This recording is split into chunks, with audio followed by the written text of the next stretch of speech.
ഈ രാജ്യം ഇന്ത്യ മഹാരാജ്യമാണല്ലോ, അതുകൊണ്ട് ചോദ്യങ്ങൾ ഉണ്ടാകും. ചോദ്യങ്ങൾ ഉണ്ടാകില്ല എന്ന് വിചാരിച്ച് നിങ്ങൾ ഉത്തരങ്ങൾ പറയാതെ പോയിട്ട് കാര്യമില്ല.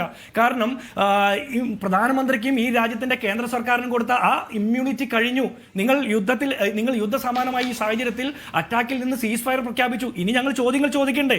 നിങ്ങൾ ഉത്തരം പറയാത്തിടത്തോളം കാലം ചോദ്യങ്ങൾ ഉയർന്നുകൊണ്ടേയിരിക്കും. പിന്നെ ചോദ്യങ്ങൾ ചോദിക്കണോ വേണ്ടേ എന്നുള്ളത് പേഴ്സണൽ ചോയ്സാണ്. ഞങ്ങളൊക്കെ കോൺഗ്രസ്സുകാരായതുകൊണ്ട്, യഥാർത്ഥ രാജ്യസ്നേഹികളായതുകൊണ്ട് ഞങ്ങൾ ചോദ്യം ചോദിക്കും. ചോദ്യങ്ങൾ ഇല്ലാത്തത് ആരൊക്കെയാണ്? അതായത് സോഫിയ ഖുറേഷി പാകിസ്ഥാൻ തീവ്രവാദികളുടെ സഹോദരിയാണ്. ആ സഹോദരിയെ കൊണ്ട് യുദ്ധം ചെയ്യിപ്പിച്ചു എന്ന് പറഞ്ഞാൽ മധ്യപ്രദേശിലെ മന്ത്രിയായിട്ടുള്ള വിജയ് ഷായെ പോലുള്ള ആളുകൾക്ക് ചോദ്യങ്ങൾ ഉണ്ടാവില്ല.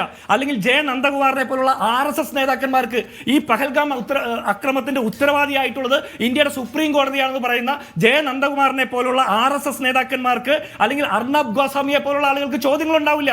ഞങ്ങൾ കോൺഗ്രസ്സുകാർക്കും ഈ രാജ്യത്തെ പ്രതിപക്ഷ ചേരിയിൽ നിൽക്കുന്ന, ജനപക്ഷ ചേരിയിൽ നിൽക്കുന്ന ഓരോ പൗരബോധമുള്ള ആളുകൾക്കും ചോദ്യങ്ങൾ ഉണ്ടാകും. നിങ്ങൾ ഉത്തരം പറയേണ്ടി വരും. ഞങ്ങളുടെ ചോദ്യങ്ങൾ ഞങ്ങളുടെ പേഴ്സണൽ ചോയ്സ് ആണ്. ഇനി കോൺഗ്രസിനെ തൃപ്തിപ്പെടുത്താൻ പറ്റില്ല എന്ന് നിങ്ങൾ കോൺഗ്രസിനെയും കൂടി തൃപ്തിപ്പെടുത്തണം. കാരണം കോൺഗ്രസ്സുകാരുടെ നികുതി നിങ്ങൾ വാങ്ങുന്നില്ലേ? കോൺഗ്രസ്സുകാരിൽ നികുതി വാങ്ങുന്നതിനല്ലേ നരേന്ദ്രമോദി ശമ്പളം പറ്റി ജീവിക്കുന്നത്? അപ്പോൾ നരേന്ദ്രമോദിക്ക് അടക്കം സർവ്വ സൗകര്യങ്ങൾ കൊടുക്കുന്ന, നികുതി കൊടുക്കുന്ന കോൺഗ്രസ്സുകാരൻ ഒരാളെങ്കിലും ഇവിടെ അവശേഷിക്കുന്നുണ്ടെങ്കിൽ ഓരോ കോൺഗ്രസ്സുകാരനോടും നിങ്ങൾ ഉത്തരം പറയാൻ ബാധ്യതയുണ്ട്. കാരണം ഈ രാജ്യത്തിന്റെ പ്രധാനമന്ത്രിയാണ് നരേന്ദ്രമോദി, അല്ലാതെ RSSന്റെ മാത്രം നേതാവല്ല.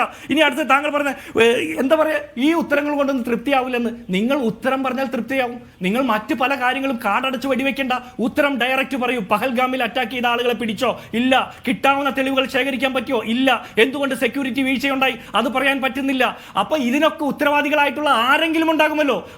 ആരാണ് ആ ഉത്തരവാദികൾ? അവരുടെ പേര് പോലും പുറത്തു പറയുന്നില്ല. പിന്നെ എങ്ങനെ സീസ് ഫയർ പ്രഖ്യാപിച്ചു? എന്ത് കണ്ടീഷന്റെ പുറത്ത് സീസ് ഫയർ പ്രഖ്യാപിച്ചു? നമ്മളെ ആക്രമിച്ച, നമ്മുടെ ആളുകളെ, നിരപരാധികളെ കൊന്നുകളഞ്ഞ തീവ്രവാദികളെ പിടിക്കുന്നതിന് മുമ്പ് അതിനനുകൂലമായിട്ടുള്ള ഏതെങ്കിലും ഒരു നടപടി പാകിസ്ഥാൻ സ്വീകരിച്ചോ? അങ്ങനെ ഒന്നും സ്വീകരിക്കാതെ ഓരോ ഘട്ടത്തിലും നമ്മളെ പ്രത്യാക്രമണം നടത്തി നമ്മളെ ചൊടിപ്പിച്ചുകൊണ്ടിരുന്ന പാകിസ്ഥാന് മുമ്പിൽ എന്തിന് നമ്മൾ സീസ് ഫയർ പ്രഖ്യാപിച്ചു എന്നുള്ള രാഷ്ട്രീയ ചോദ്യം ഉയരുന്നു. എങ്ങനെ ട്രംപ് ഇടപെട്ടു? കാശ്മീരിന്റെ വിഷയത്തിൽ ട്രംപിനെ പോലുള്ള ലോക നേതാക്കന്മാർക്ക് ഇടപെടാനുള്ള സാഹചര്യം കൊണ്ടുവന്നു കൊടുത്തെങ്കിൽ അത് പാകിസ്ഥാൻ അനുകൂലമാണെന്നുള്ള ചിന്തിക്കാനുള്ള രാഷ്ട്രീയ ബോധം പോലും ഈ RSSകാർക്ക് ഇല്ലെങ്കിൽ നമ്മൾ എന്തു പറയാനാ? വക്യോൽ കൂനയിൽ സൂചി തരയുന്ന പോലെയാണ് അത്രേ ആക്രമിച്ച ആളുകളെ കണ്ടെത്തൽ. ഈ വക്യോൽ കൂനയിലേക്ക് ഇതുപോലുള്ള തീവ്രവാദികളായിട്ടുള്ള സൂചികൾ കടന്നു വരാനുള്ള സുരക്ഷാ വീഴ്ചയ്ക്ക് കാരണമാരാണ്? സൈന്യത്തിന്റെ അംഗബലം കുറയാൻ കാരണമാരാണ്? വക്യോൽ കൂനയിൽ സൂചി തിരയാൻ പോകേണ്ടത് അക്രമത്തിന് ശേഷമല്ല.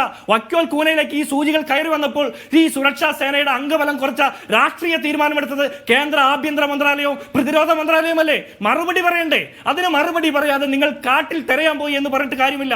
എത്ര ദിവസമായി, 10-20 ദിവസമായിട്ട് കാട്ടിൽ തെരഞ്ഞിട്ട് കിട്ടാത്ത തീവ്രവാദികൾക്ക് വേണ്ടിയിട്ട് നിങ്ങൾ പാകിസ്ഥാന്റെ ഭൂമിയിൽ വെടിവെപ്പ് നടത്തി എന്ന് പറയുന്നില്ല അർത്ഥം. ഞങ്ങളുടെ പൗരന്മാരെ, ഞങ്ങളുടെ സഹോദരങ്ങളെ, സഹോദരിമാരെ കൊന്ന് അവരുടെ സഹോദരിമാരുടെ നെറ്റിയിലെ സിന്ദൂരം മാച്ച ആ തീവ്രവാദികൾ എവിടെ എന്നുള്ള ചോദ്യത്തിന് ഉത്തരം പറയണം ഷാവു പ്രസാദെ. അതിന് ഉത്തരം പറയാൻ വേണ്ടി കൂടിയാണ് ഇന്ത്യൻ പ്രധാനമന്ത്രി നരേന്ദ്രമോദിയെ ആ സ്ഥാനത്ത് അവരോധിച്ചിരിക്കുന്നത്. ഉത്തരം പറയാൻ പറ്റില്ലെങ്കിലേ ഇസ്രായേലിന്റെ 6 ദിവസത്തെ യുദ്ധമാതൃക ടെക്സ്റ്റ് ബുക്ക് ആക്കണ്ട. 71-ലെ ഇന്ദിരാഗാന്ധിയുടെ ആ യുദ്ധമാതൃക ടെക്സ്റ്റ് ബുക്ക് ആക്കിയാലും മതി. നിങ്ങൾ ഇന്ദിരാഗാന്ധിയുടെ 71-ലെയോ 65-ലെ ശാസ്ത്രിയുടെ യുദ്ധമാതൃകയോ അല്ലെങ്കിൽ വാജ്പേയിയുടെ കാലത്തെ കാർഗിൽ യുദ്ധമാതൃകയോ ഇതിലേതെങ്കിലും ഒന്ന് ടെക്സ്റ്റ് ബുക്ക് ആക്കിയിട്ട് പാകിസ്ഥാനെ കൊണ്ട് മറുപടി പറയിക്കണമായിരുന്നു. അല്ലാണ്ട് അമേരിക്കൻ പ്രസിഡന്റിനെ കൊണ്ട് മധ്യസ്ഥ പറയിപ്പിക്കുകയല്ല ചെയ്യേണ്ടിയിരുന്നത്.